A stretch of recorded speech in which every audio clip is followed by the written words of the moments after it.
Hello नमस्कार। आज मेरी बेटी का जन्मदिन है। इसी पर मैं एक सोहर गाने जा रही हूँ।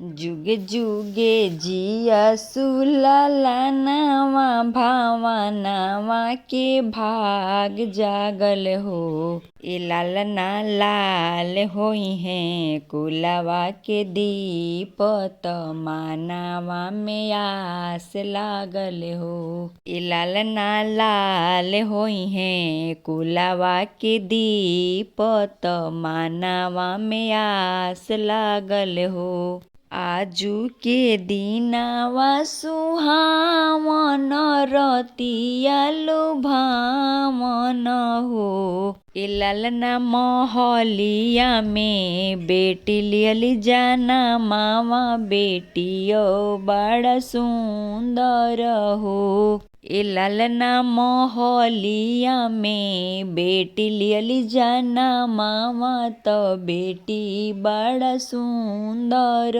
हो।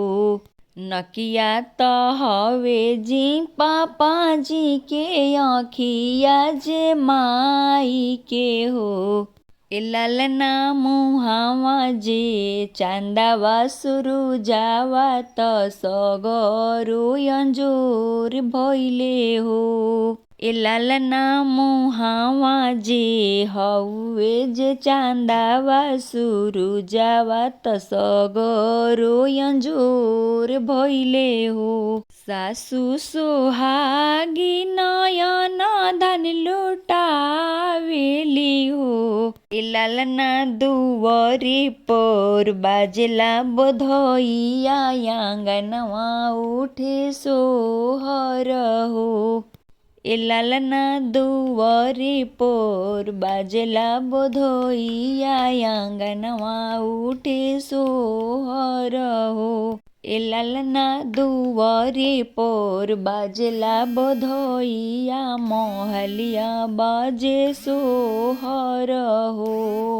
जुगे जुगे जिया सुलाला नावा भावनावा के भाग जागल हो। लालना लाल होई हैं कुलावा के दीपत मानावा में आस लागल हो। ए लालना लाल होई हैं कुलावा के दीपक त मानावा में आस लागल हो। लीलरा तो हउए जे पापा जी के ओठावा जे माई के हो। लालना मुहावा जे चांदावा सुरुजावा त सगरो अंजोर भइले हो। ए लालना मुहावा जे चांदावा सुरुजावा त सगरो अंजोर भइले हो।